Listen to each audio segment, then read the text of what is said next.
Hello friends, welcome back to Akar Physics classes. We are going through a series of sessions for the chapter motion of class 9th.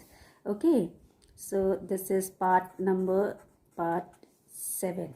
Okay, and the chapter is motion for class 9th, right? And today's today's topic is equations of motion.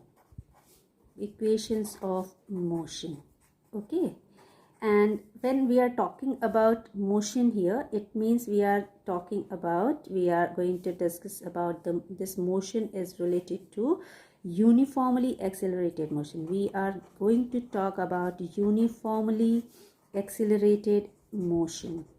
When we are talking about uniformly accelerated motion, it means our velocity is going to be here. The velocity increase in velocity is going to be uniform throughout, right?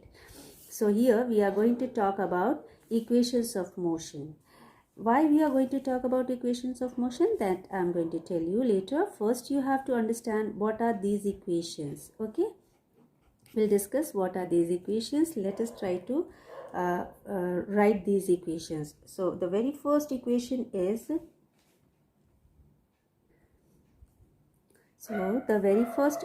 is V is equal to U plus AT. Okay, U plus AT. It is the first equation. Then you are having second equation as S is equal to UT plus half AT square.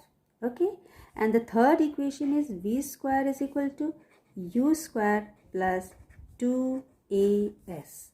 So we are having three equations of motion. Okay, now here you have to understand what are these terms, these symbols representing to us. Okay, so this V is for final velocity. Okay, this V is final velocity. Okay, then you are having U is initial velocity. What is U? It is initial velocity of the object, of the moving object. Then you are having A. Here you are having A. A is for acceleration. What is A? A is for acceleration. Okay, and time is for, T is for time. Then you are having S. So S is for what? S is here for distance covered by the body, and rest of the things are as such as you are having here. See, U again is initial velocity, T is for time, and A is for acceleration, and again T is there, which means it refers to time. Okay, in this case also you can see it is V square, which means that it is final velocity. V is for final velocity, U is for initial velocity, A is for acceleration, and S refers to distance covered. Okay, so these are the symbols which are going to be used in these equations, and we are going to use, instead of using these words, we will use these symbols in places of these words. Right, now why I have written these equations? We are going to, these three equations are the main equations of motion. Generally we are here going to refer to uniformly accelerated motion. So we are going to derive these equations. It is for derivation. We are going to derive. What we are going to derive these equations in our further coming videos. Okay, the all videos which we are going to see after this, it will be related to derivation.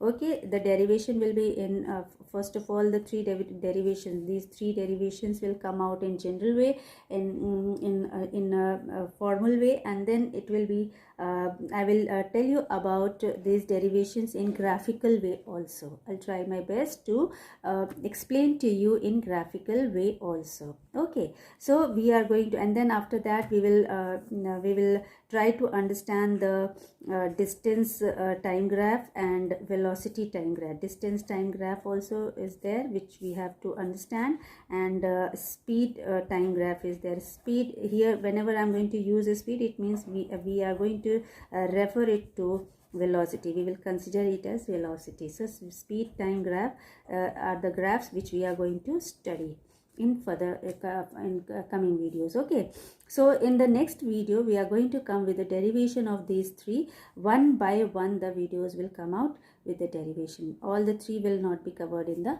one video. So stay tuned, we are going to come with the videos. And one more thing, in the very first equation, with the help of this first equation, we can find the velocity of a given body when the initial velocity is provided to you and acceleration is provided to you. So or if three of the quantities are provided to you, you can find the fourth quantity, right? These equations are very helpful in finding in doing numerical problems. Okay, in this case we can find the distance of the moving object which moves with the velocity of initial velocity of u, and acceleration is there with a. Okay, and this one is used to find the velocity again when distance is provided to you. When a body covers a distance of s, in that case how to find the velocity? We can apply this equation to find the velocity in such cases where the distance is provided to you. Okay, so this is how we are going to apply in our numericals, and in the coming videos we'll try to find out the derivations. Thank you.